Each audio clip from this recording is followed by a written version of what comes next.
ये दीपिका है और दीपिका बिल्कुल ऐसे ही खड़ी थी, बिल्कुल ऐसे, और उसे गोली यहां लगी, यहां। मगर सर पुतले के गले के नीचे ये जो रॉड है, इसका क्या मतलब है?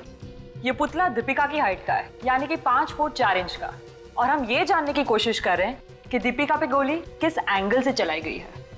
मतलब ये कि इस पुतले के गले पर ये ट्रेजेक्टरी रॉड ठीक उसी एंगल पे लगाई गई है जिस एंगल से इस दीपिका के गले में गोली घुसी थी, और इस एंगल से गोली तभी घुस सकती है जब गन इस एंगल से चलाई गई हो। ये देखो, बिल्कुल नीचे से गोली चलाई है। हाँ बस लो एंगल से। गोली चली कहां से ये गोली? सर दीपिका का बेडरूम फर्स्ट फ्लोर पे, तो हो सकता है कि खूनी ने बाहर से ग्राउंड फ्लोर से गोली चलाई हो। लेकिन हमने उस कमरे को अच्छे से चेक किया था, उसके बेडरूम की खिड़की का कोई भी शीशा टूटा हुआ नहीं था। सर शीशा भी टूटा हुआ नहीं था और खिड़की भी बंद थी। और एक बात सर, ये बुलेट .45 कैलिबर की है और बहुत नजदीक से चलाई गई है। .45 कैलिबर की गोली बहुत नजदीक से चलाई गई।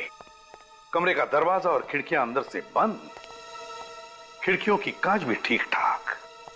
इसका मतलब है गोली कमरे के अंदर से ही चली है और गोली चलाने वाला कमरे के अंदर था, अंदर ही था। सर हो सकता है खूनी बेड के नीचे छुपा हो और उसने वहीं से गोली चलाई हो। मान लिया, फिर भी वो कमरे से गायब कैसे हुआ? रजत, जरूर उस कमरे में कोई ना कोई खुफिया दरवाजा है जहां से खूनी गायब हुआ है। इस दीपिका का घर, वो कमरा फिर से अच्छी तरह से चेक करना पड़ेगा।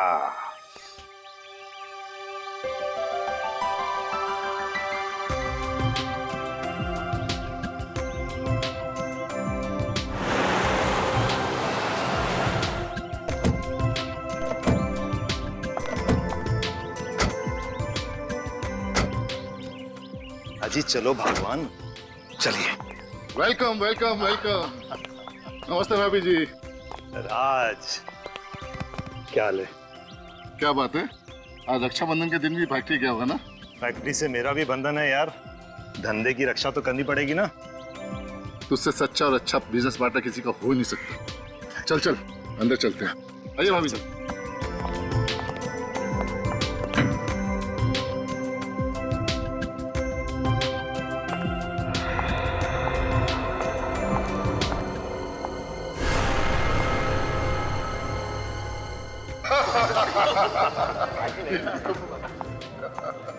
अरे मितेश को भाई साहब, ये क्या आपने आने में फिर देरी कर दी? सॉरी भाभी जी, मेरी वजह से आप सबको वेट करना पड़ा। वो दरअसल कुछ जरूरी काम निपटाने थे। देखिए भाई, आज यहाँ बिजनेस की बातें करना सख्त मना है। बिल्कुल सही कहा सूरज भैया ने। विक्रम भैया, हम कब से आपकी कलाई पे राखी बांधने के लिए इंतजार कर रहे हैं। देखिए, सबसे बड़े आप हैं, इसलिए सबसे पहला नंबर आपका, फिर राज भैया का और सबसे आखिर में सूरज भैया का। सॉरी सुधा, इस इंतजार के बदले मैं तुम्हें एक अच्छा सा तोहफा दूंगा। अरे वाह, अब मैं आती हूँ। अरे राहुल। ओ हेलो आंटी। इस बार अपनी बहन के लिए क्या स्पेशल गिफ्ट लाए हो? तुम्हें पता है ना, तुम्हारी मुंह बोली बहन मुंह बिगाड़ कर क्या बोलेगी? ओ नो राहुल, इस साल फिर से कुर्ती। लेकिन आंटी, इस बार कुछ नया लाया हूँ। लेकिन दीपिका है कहाँ?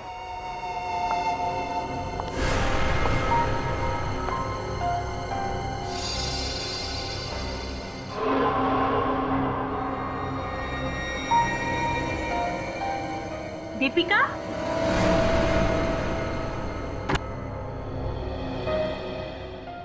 अरे दीपिका, तू अभी तक तैयार नहीं हुई? मॉम, वो आज मेरी तबीयत ठीक नहीं है। देख बेटा, आज राखी है, तेरे सारे भाई नीचे तेरा इंतजार कर रहे हैं और राहुल तो तेरे लिए बहुत अच्छा गिफ्ट भी लेकर आया है। तू जल्दी से तैयार हो जाना। Mom please. क्या बात है दीपिका, कुछ दिनों से देख रही हूँ तेरा मूड उखड़ा उखड़ा सा है। या तो फोन पर बात करती रहती हो या बिना बताए घर से चली जाती हो? अगर कुछ बात है तो बोलो ना। मॉम वो नहीं माँ, आज सच में मेरी तबीयत बिल्कुल ठीक नहीं है। देखो, तैयार होकर नीचे आ जाओ और अपने भाइयों को राखी बांध ले। फिर अपने कमरे में आकर आराम कर लेना। मैं तुम्हें बिल्कुल डिस्टर्ब नहीं करूंगी, ठीक है? ठीक है मॉम, मैं 5 मिनट में तैयार होकर आती हूँ। अरे ये हुई ना बात, जल्दी आना।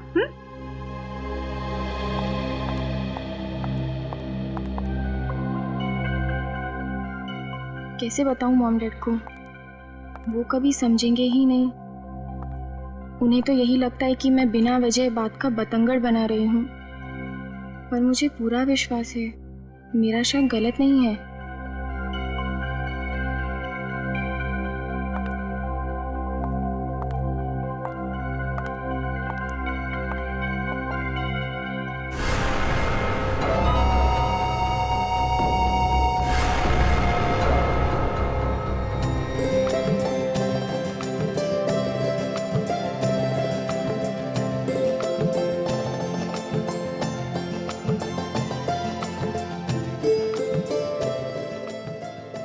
इस बार पैसे पिछले साल से ज्यादा मिलना चाहिए, मैं कह देती हूँ भैया।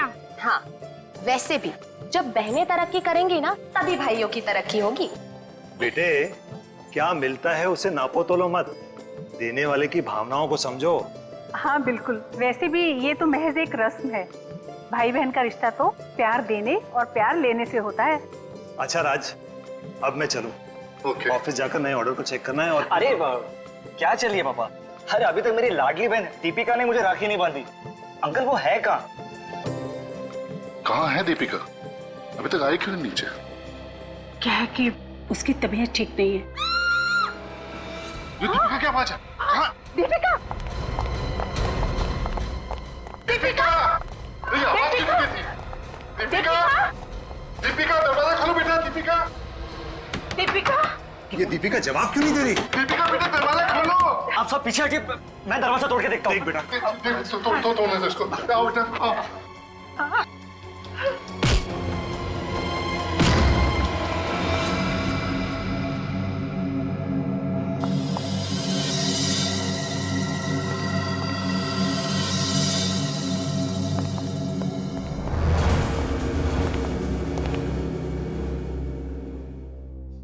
मौत गोली लगने से हुई है सर। गोली गले के ठीक नीचे मारी गई है। उल्टाना जरा।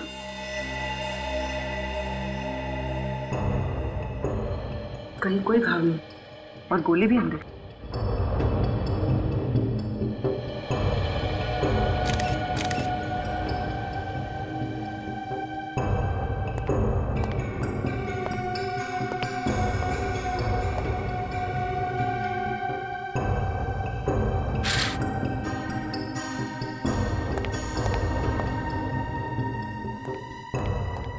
तो ये खिड़की भी अंदर से बंद है। ये दोनों खिड़की भी बंद है और कांच भी नहीं टूटा है।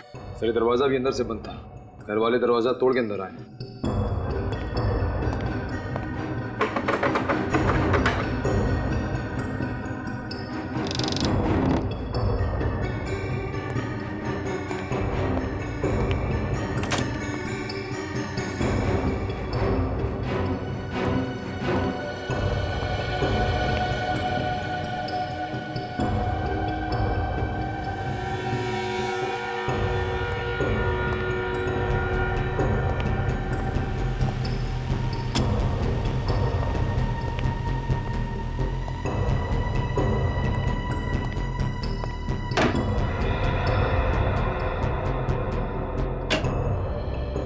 कमाल है,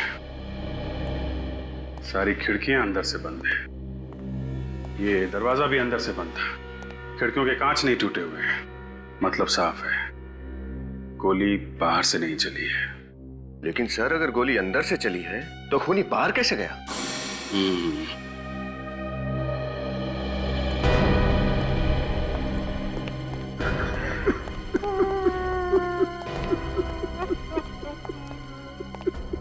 मिस्टर राज,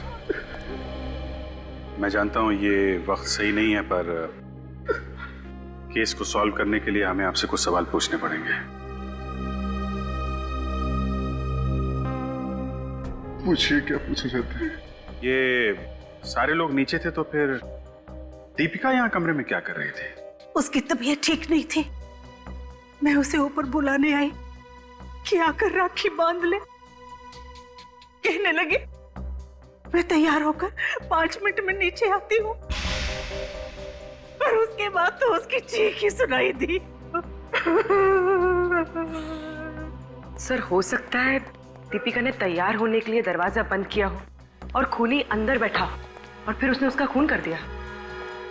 हो तो सकता है पूर्वी, लेकिन खूनी कमरे से बाहर गया कैसे? सर, हमने जहां से शुरुआत की थी फिर उसी सवाल पे आके अटक गए।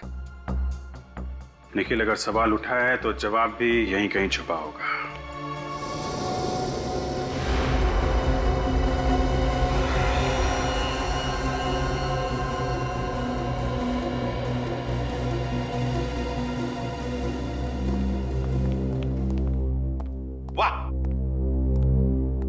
हम यहाँ केस को लेके परेशान है और तू यहाँ पुतलों के साथ खेल रहा है।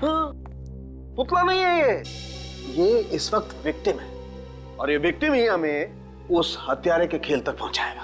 तू पहेलियां बुझाने का खेल बंद करेगा? अब क्या करूं भाई, जब से सीआईडी डिपार्टमेंट ज्वाइन किया है, इस खेल के अलावा दूसरा कोई खेल समझ में ही नहीं आता है। हाँ, वैसे पूरे सीआईडी के डिपार्टमेंट में तेरे जैसा सिंसियर है ही नहीं ना कोई। Thank you. चलो, ये दीपिका है, और दीपिका बिल्कुल ऐसे ही खड़ी थी, बिल्कुल ऐसे, और उसे गोली यहां लगी, यहां।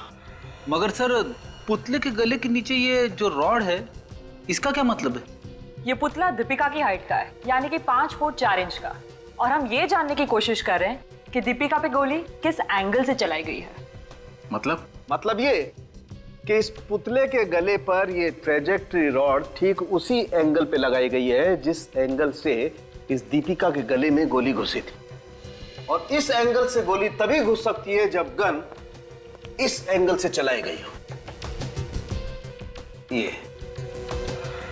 ये देखो, बिल्कुल नीचे से गोली चलाई है। हाँ, बस लो एंगल से। गोली चली कहां से?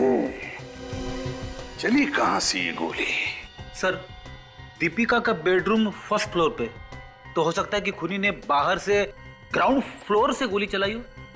लेकिन हमने उस कमरे को अच्छे से चेक किया था, उसके बेडरूम की खिड़की का कोई भी शीशा टूटा हुआ नहीं था। सर, शीशा भी टूटा हुआ नहीं था और खिड़की भी बंद थी। और एक बात सर, ये बुलेट .45 कैलिबर की है और बहुत नजदीक से चलाई गई है। .45 कैलिबर की गोली बहुत नजदीक से चलाई गई। कमरे का दरवाजा और खिड़कियां अंदर से बंद, खिड़कियों की कांच भी ठीक ठाक। इसका मतलब है गोली कमरे के अंदर से ही चली है, और गोली चलाने वाला कमरे के अंदर था, अंदर ही था। सर, हो सकता है खूनी बेड के नीचे छुपा हो और उसने वहीं से गोली चलाई हो। मान लिया, फिर भी वो कमरे से गायब कैसे हुआ? गायब कैसे हुआ? रजत, जरूर उस कमरे में कोई ना कोई खुफिया दरवाजा है जहां से खूनी गायब हुआ है। इस दीपिका का घर, वो कमरा फिर से अच्छी तरह से चेक करना पड़ेगा।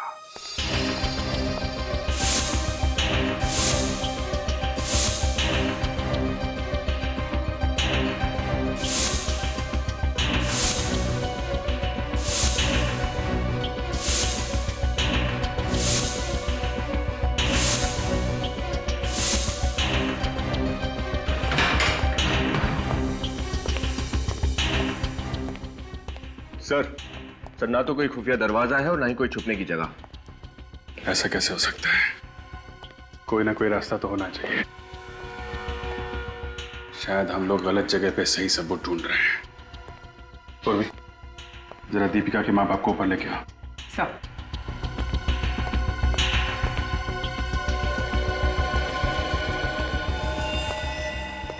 सर, कहीं दीपिका ने खुद को गोली मार के आत्महत्या तो नहीं कर ली?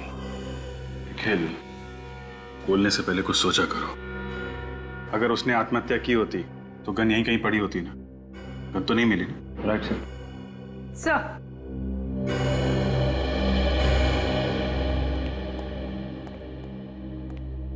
आप लोग एक बात बताइए, जब आप लोग यहाँ पर आए और आपने दीपिका को देखा तो उस वक्त कमरे की खिड़कियां बंद थी या खुली हुई थी? ऑफिसर, उस वक्त हमारा ध्यान पूरा दीपिका पर था। खिड़कियां खुली होनी चाहिए क्योंकि इस कमरे का एसी खराब था। एसी खराब था? कब से? जी 2 दिन से कूलिंग ही नहीं हो रही थी। दीपिका 2 दिन से गेस्ट रूम में सो रही थी। अगर खिड़की खुली थी तो दीपिका यहां गिरी थी इस तरह। इसका मतलब गोली सामने से चली होगी, इस खिड़की से।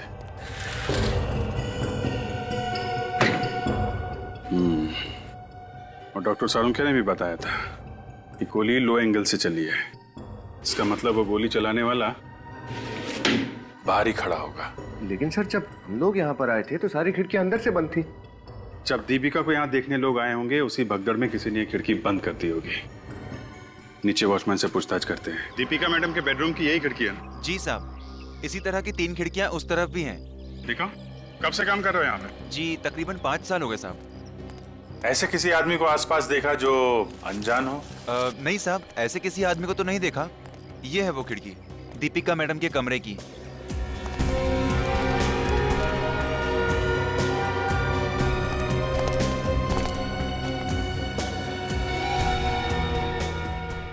जूते के निशान। निखिल, ऊपर जाके देखो, कुछ मिलता है क्या? सर,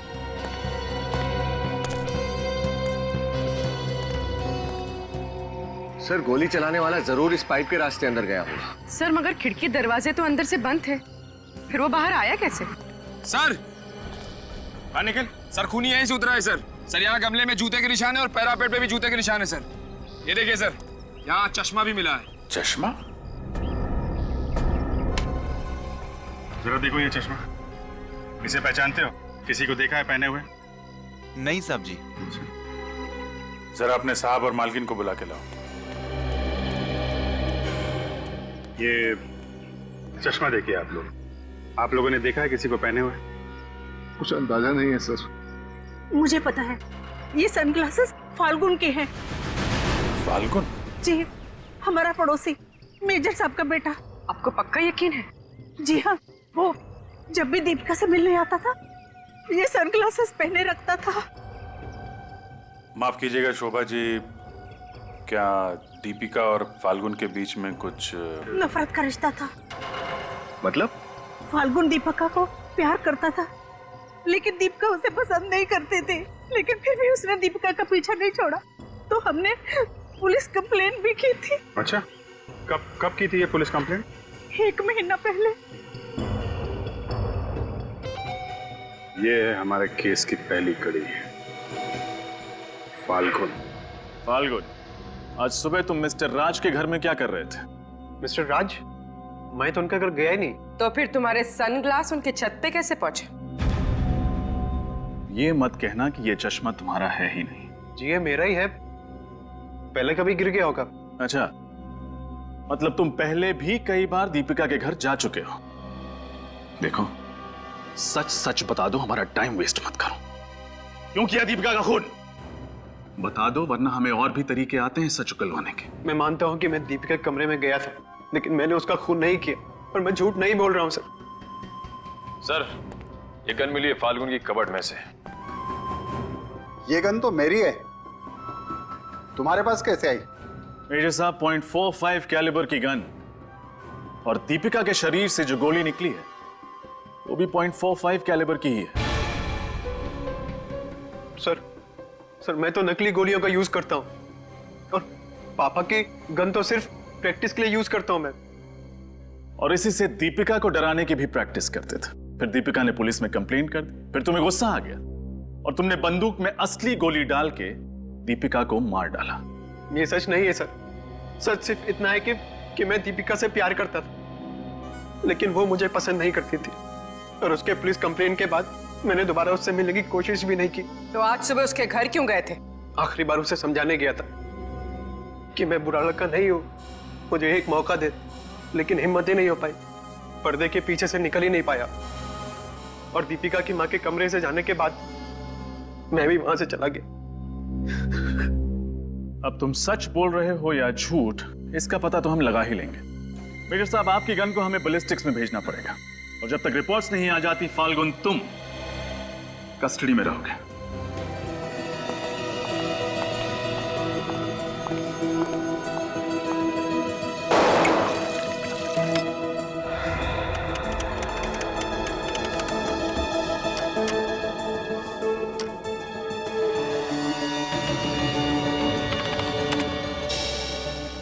हाँ सालुंके, क्या कहती है तेरी रिपोर्ट?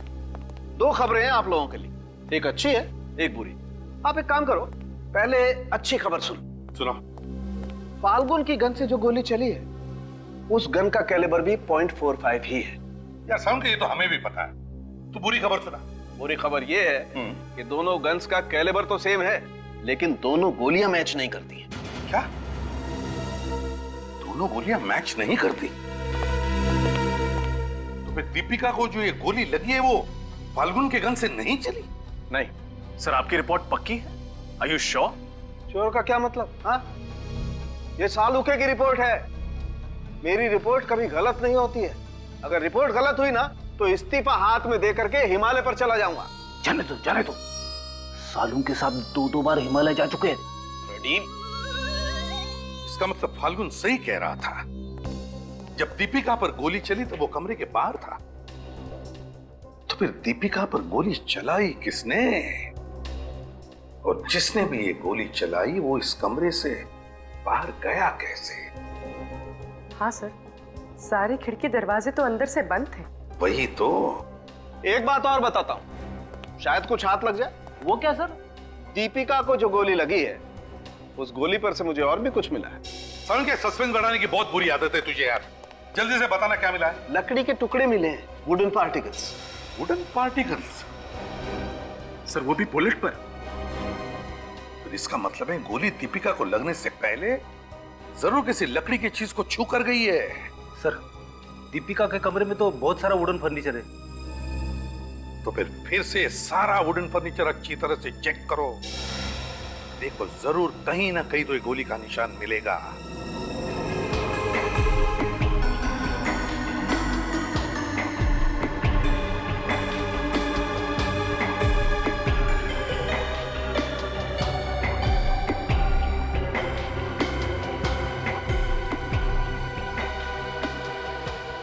सर। सर, ये देखिए, ये लकड़ी यहां से जली हुई है। बारूद की स्मेल, गन पाउडर। इसका मतलब गोली इस कबर्ड के अंदर से चलाई गई है। सर, ये देखिए फोल्डर।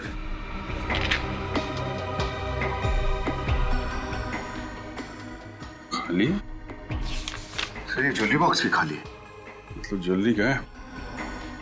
एक काम करो, दीपिका के माँ बाप से पता करो इस फोल्डर में क्या था। Yes sir. पूर्वी, सर, जरा सामान बाहर निकालो।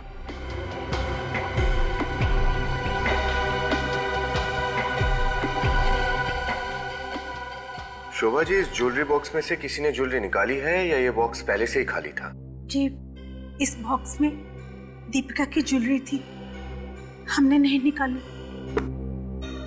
और ये फोल्डर? इसमें दीपिका की डायरी थी। उसे डायरी लिखने की आदत थी। वो किसी को इस फोल्डर को छूने भी नहीं देती थी। इसका मतलब है दीपिका की अलमारी चेक की गई है और कुछ चीजें उसमें से निकाली भी गई है। सर, ये देखिए, पर इनसे स्क्रू निकाले गए हैं। ओह,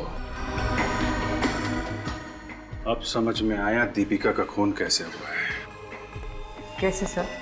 इस अलमारी के अंदर गन फिट की गई थी, वो भी इस तरह कि जैसे ही कोई दरवाजा खोले गोली चल जाए।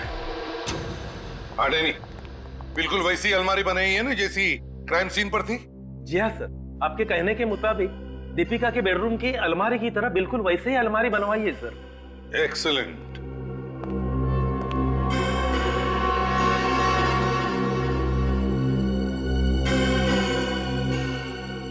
तो चलो दरवाजा खोलो अलमारी का।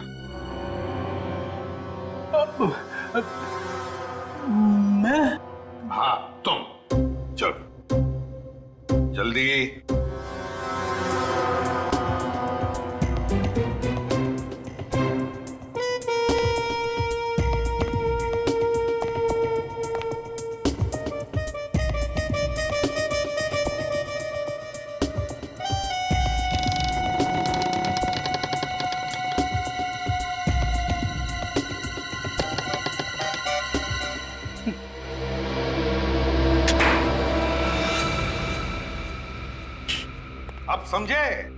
अब समझे किस तरह से ये गन फिट की गई है। जैसे ही अलमारी का दरवाजा खुल जाएगा, ट्रिगर दब जाएगा और गोली चल जाएगी। सर, दीपिका को कोई शक ही नहीं हुआ होगा कि यहाँ पर गन रखी गई है। जिसने भी ये किया है वो जानता था कि ये अलमारी दीपिका की ही है और वो ही इसे खोलेगी। नहीं, एक बात बताओ, ये रिग लगाने में कितना टाइम लगा तू? सर ये कोई 40 से 45 मिनट। 40 से 45 मिनट। सवाल ये उठता है कि खूनी को ये रिग फिट करने के लिए इतना समय मिला कैसे, और अगर मिला तो दीपिका को इसके बारे में कुछ पता कैसे नहीं चला? सर, दीपिका की मां कह रही थी कि उसके कमरे का एसी 2 दिनों से ठीक से काम नहीं कर रहा था। मगर खूनी का दिमाग ठीक काम कर रहा था फ्रेडी। क्या मतलब सर?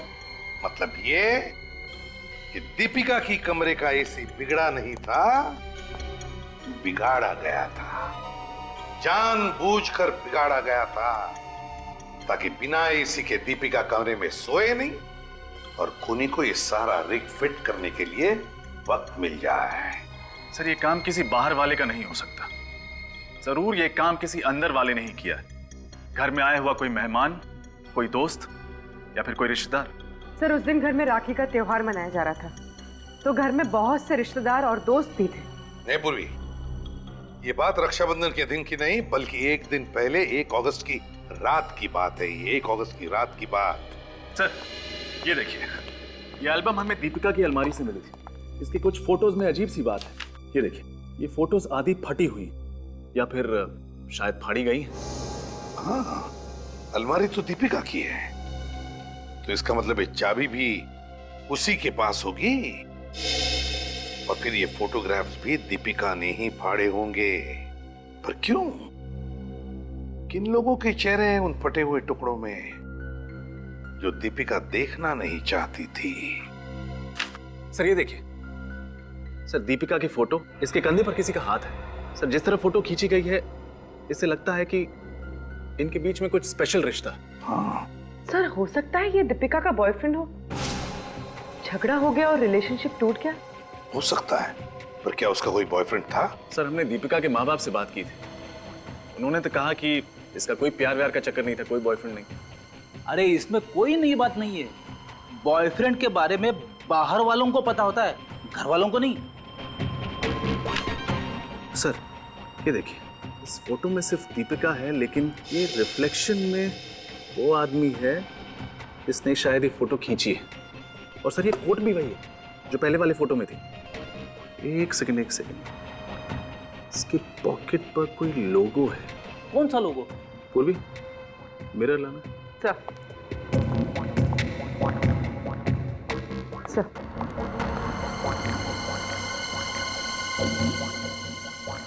सर, लोगो है XT computers. XT computers. XT computers, तो इसका मतलब है जिसकी हमें तलाश है वो दीपिका का बॉयफ्रेंड XT कंप्यूटर्स में काम करता है। यस सर, ये रिफ्लेक्शन मेरा ही है। मैंने ही खींचा था ये फोटो। और ये फोटोज, इनमें भी तुम ही थे ना? हाँ सर, इन फोटोज में भी मैं ही। तो फिर दीपिका ने ये फोटो फाड़े क्यों? सर, उसे कुछ गलतफहमी हो गई थी सर, इसलिए उसने 2 हफ्ते पहले मुझसे रिश्ता भी तोड़ दिया था। गलतफहमी? मैंने उसे समझाने के लिए कई बार मिलने की कोशिश की, कई बार फोन किए सर, लेकिन उसने मुझसे बात करने से भी इनकार कर दिया। किस बात की गलतफहमी हुई थी ये बताओ, समझे? सर, उसे लगने लगा था कि मेरा किसी और लड़की से अफेयर है, बट सर मेरा किसी लड़की से कोई अफेयर नहीं था। कोई अफेयर नहीं था तो फिर दीपिका शक क्यों करने लगी तुम पर? हैं? सर, मैंने ही बताया था उसे। क्या? सर, एक अनजान लड़की मुझे प्यार भरे खत लिख रही थी। एक मिनट, क्या कहा तुमने? अनजान लड़की प्यार भरे खत लिख रही थी तुम्हें? हाँ सर, उसने अपनी पहचान मुझसे छुपा के रखी थी। जरा दिखाओ वो खत। ये सर, आज ही मुझे सुबह टेबल पर मिले। अब तो हमारे बीच दीपिका भी नहीं रही। अब हमें एक होने से कोई नहीं रोक सकेगा। तुम्हारी सर, इसका मतलब वो लड़की सौरभ पर ही नहीं, दीपिका पर भी नजर रखी हुई थी। हाँ। अच्छा, क्या इस अनजान लड़की ने पहले कभी तुम्हें किसी और तरीके से ऐसे संदेशे भेजे हैं? नहीं सर। हाँ सर, कल सुबह मेरे मोबाइल पे एक ब्लैंक कॉल आया था। तुमने वापस फोन तो किया होगा ना उस नंबर पे? किया था सर। मालूम चला वो दीपिका के घर का नंबर था। दीपिका ने तुम्हें ब्लैंक कॉल दिया? सर, मैंने दीपिका को कॉल किया था, उसने बताया उसने मुझे कोई ब्लैंक कॉल नहीं किया। किसी और ने फोन किया था?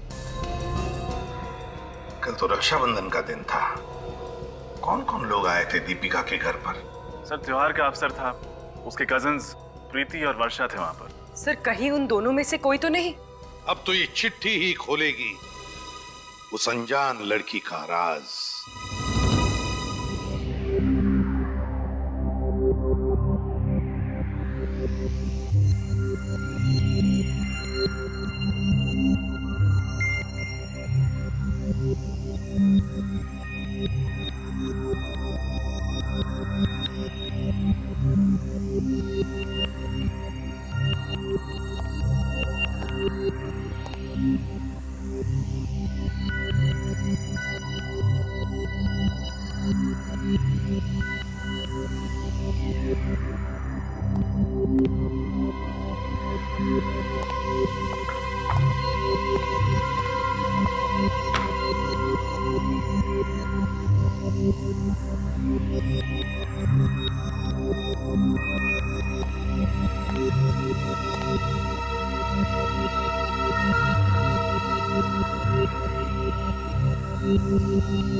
सर, ये लव लेटर प्रीति की राइटिंग से मैच करता है। हाँ, मैंने ही लिखे थे वो लेटर्स। अगर दीपिका नहीं होती तो आज सौरभ मेरे साथ होता। दीपिका ने मुझसे मेरा प्यार छीन लिया था और इसीलिए तुमने दीपिका को मार डाला। नहीं, मैं मानती हूँ कि मैं सौरभ को बहुत प्यार करती थी, पर मेरा विश्वास कीजिए सर, मैं दीपिका को नहीं मार सकती। सर, आखिर वो मेरी बहन थी ना। सर, हमें प्रीति के घर से दीपिका की कुछ ज्वेलरी, उसका पेंडेंट और कुछ कार्ड्स मिले हैं जो सौरभ ने दीपिका को दिए थे। तो तुमने ये सारा सामान दीपिका की अलमारी से चुराया था, क्यों? क्योंकि ये सब गिफ्ट सौरभ ने उसे दी थी। मुझे जलन हो रही थी। इन सब पर दीपिका का नहीं, मेरा हक था सर। इसके घर से गन मिली? नहीं सर, गन तो नहीं मिली। तो बताओ प्रीति, कब की तुमने ये चोरी? दीपिका के मरने से एक दिन पहले। और उस वक्त दीपिका कहाँ थी? वो गेस्ट रूम में चुप कर किसी से फोन पर बात कर रही थी। तुमने सुना क्या बात कर रही थी? हाँ, वो किसी से अपने भाई की मौत के बारे में बात कर रही थी। दीपिका के भाई के मौत के बारे में? हाँ, सुशांत की मौत 2 साल पहले कार एक्सीडेंट में हुई थी। पर दीपिका किसी से फोन पे कह रही थी कि उसे शक था कि वो एक हादसा नहीं, साजिश थी। तो मतलब दीपिका का ये शक किसी और के लिए खतरा बन गया और उस शख्स ने दीपिका का खून कर दिया। पकड़े जाने के डर से उसने दीपिका को अपने रास्ते से हटा दिया। सुशांत के एक्सीडेंट की फाइल निकालो और एक काम करो, दीपिका के सारे टेलीफोन रिकॉर्ड्स चेक करो। देखो उस शाम को दीपिका किससे बात कर रही थी, कौन है वो जिस पर दीपिका ने इतना भरोसा करके अपने मन की बात बताई। सुशांत के एक्सीडेंट के बारे में क्या पता चला? सर, पुलिस रिकॉर्ड के मुताबिक सुशांत खंडाला के आईवी होटल में ठहरा हुआ था जिस दिन उसका एक्सीडेंट हुआ। खंडाला किस लिए गया था वो? सर, वो एक बिजनेस कॉन्फ्रेंस अटेंड करने के लिए गया था 2 दिन के लिए। और ये एक्सीडेंट कैसे हुआ? कोई आए विटनेस? नहीं सर, कोई विटनेस नहीं। एक्सीडेंट घाट वाले रास्ते पर हुआ था। सुशांत ने अपने होटल से एक टैक्सी बुक की थी। उसकी टैक्सी सामने से आती हुई एक एसयूवी से टकराई और खाई में गिर गई। सर, सुशांत और टैक्सी ड्राइवर दोनों की उसी वक्त मौत हो गई। ओह, अच्छा। और कुछ? और सर, सुशांत के पिता मिस्टर राज से हमें पता चला कि सुशांत उस कॉन्फ्रेंस में एक बहुत ही बड़ा कॉन्ट्रैक्ट साइन करने वाला था, जिससे उनकी कंपनी को करोड़ों का फायदा होता। अच्छा। मुनाफे के साथ खतरे बढ़ते हैं और कामयाबी के साथ दुश्मन भी। ये राहुल है? हाँ सर, वो वेटिंग रूम में। बुलाओ सर। सुशांत की टैक्सी के साथ जो एसयूवी टकराई, वो कौन चला रहा था? सर, कोई लकी नाम का आदमी था सर। लकी? हाँ सर। तो उसके बारे में क्या इंफॉर्मेशन है? कुछ खास नहीं सर, बस इतना पता चला है कि ये लकी खंडाला में छुट्टियां मनाने आया था और किसी स्टिकर बनाने वाली कंपनी में छोटा मोटा काम करता था। अच्छा। और राहुल, एक बात बताओ, क्या दीपिका ने मरने से पहले तुम्हारे साथ सुशांत के बारे में कुछ डिस्कस किया था? सर, दीपिका को शक था कि सुशांत की मौत एक प्री प्लान्ड मर्डर था। उसका एक्सीडेंट नहीं हुआ था, करवाया गया था। उसका किसी पर शक था? नहीं, पर सर दिन रात कोई सबूत ढूंढने की कोशिश करती रहती थी। बहुत समझाया कि ये सब पागलपन छोड़ और सुशांत की मौत को एक्सेप्ट कर, पर वो। ठीक है, तुम जा सकते हो राहुल। ओके। और हाँ सर। क्या हुआ? सर, दीपिका मेरे बहुत क्लोज थी और सर सुशांत की मौत के बाद सर सारे भाइयों में वो मुझसे सबसे ज्यादा अटैच। सर, मेरी बहन के कातिल को ढूंढने में मैं आप सबकी पूरी मदद करूंगा। सर, आप खूनी को सजा जरूर देना सर। ठीक है। ये कोई इत्तेफाक नहीं, कोई इत्तेफाक नहीं। पता नहीं मुझे ऐसा क्यों लगता है कि ये कोई हादसा नहीं बल्कि कुछ और ही है, कुछ और। नहीं तो सुशांत जिस दिन एक बड़ा कॉन्ट्रैक्ट साइन करने वाला था, उसी दिन उसके टैक्सी के साथ एक्सीडेंट कैसे होता है? हाँ सर, और ये एक्सीडेंट भी बड़ी टाइमिंग के साथ किया गया था। सुशांत जैसे ही होटल से निकला 15 मिनट के बाद उसकी टैक्सी का एक्सीडेंट हो गया और वो खाई में जा गिरी। इसका मतलब है उस होटल में कोई तो ऐसा आदमी था जो सुशांत पर नजर रखे हुए था। कोई तो था जरूर। इस होटल आईव्यू में जाकर पता लगाना पड़ेगा। होटल आईव्यू में अच्छी तरह से पूछताछ करो।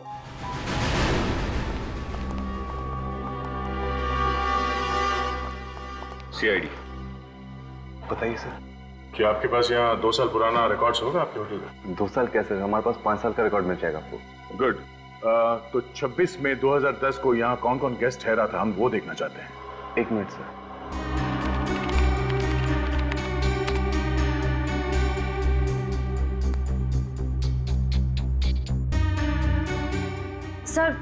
सर ये देखिए, सुशांत रूम नंबर 203 में ठहरा हुआ था। सुशांत 203 में ठहरा था?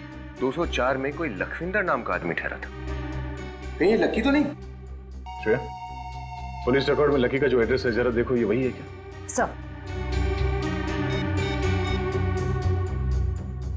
सर एड्रेस, फोन नंबर सब मैच हो रहा है। हमारा शक सही निकला। ये लखविंदर लकी है। लकी यहाँ से 6 बजे चेकआउट करके गया। और सर सुशांत ने चेकआउट किया है 6:30 बजे। सर एक्सीडेंट हुआ था 6:45 बजे। और जिस गाड़ी से एक्सीडेंट हुआ वो लकी चला रहा था। जहां पे एक्सीडेंट हुआ वहीं चलते हैं, वहीं से कुछ पता चलेगा।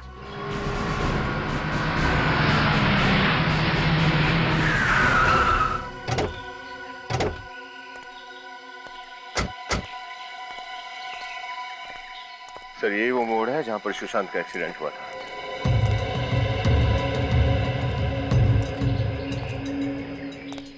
मोड़ तो एकदम राइट टर्न है। सामने से आने वाली गाड़ी दिखेगी भी नहीं यहाँ पे। सर रास्ता बिल्कुल सुनसान है। अगला गांव यहाँ से तकरीबन 6 किलोमीटर की दूरी पर पड़ता है और दोनों तरफ जंगल ही जंगल है। और सर 26 मई को जब सुशांत का एक्सीडेंट हुआ था तब यहाँ पर बारिश हो रही थी। मुझे नहीं लगता ये एक्सीडेंट है। इस लकी ने जानबूझ के अपनी गाड़ी रॉन्ग साइड पे पार्क की और जब सुशांत की गाड़ी पूरी तेजी से इस मोड़ से आई, आउट ऑफ कंट्रोल चली गई और इससे पहले कि उसे कंट्रोल कर पाता, उसकी गाड़ी लकी की गाड़ी से टकराई और उसकी गाड़ी सीधे नीचे खाई में जाती गई और उसके बाद लकी ने अपने आप को किसी तरह से घायल कर लिया, पुलिस को यह दिखाने के लिए कि ये एक एक्सीडेंट है। लेकिन सर हम ये साबित कैसे करेंगे? इस लकी से मिलना पड़ेगा, वही बताएगा कि 2 साल पहले यहाँ पे हुआ क्या था। 2 साल पहले एक्सीडेंट?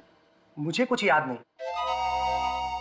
उस एक्सीडेंट में 2 लोगों की जान चली जाती है और तुम्हें कुछ याद नहीं। सर इसे तो याद दिलाना पड़ेगा।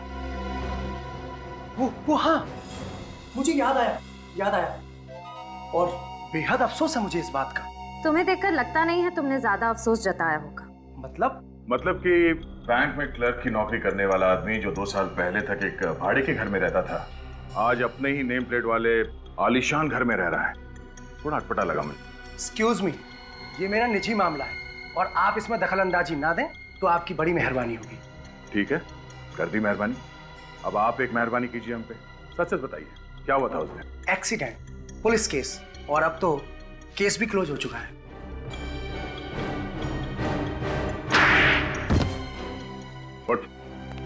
What?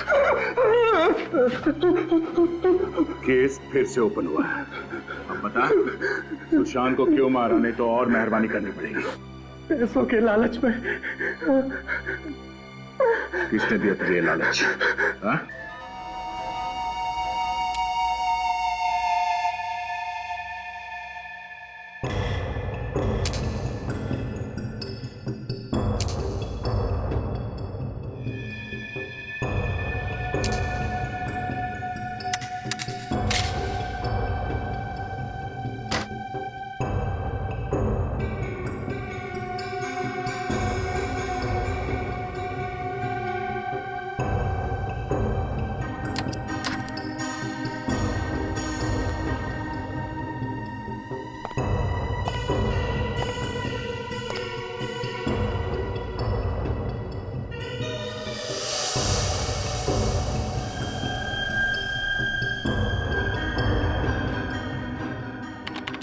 अब आएगा मजा।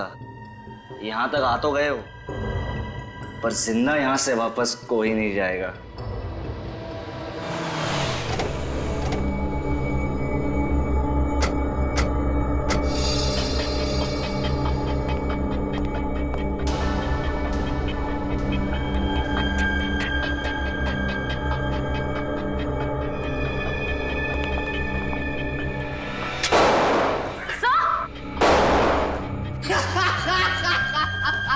आजा, आजा। अरे मुझे मारने के लिए तुम लोगों को दूसरा जन्म देना पड़ेगा। आजा, आजा।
खेल खेल लिया।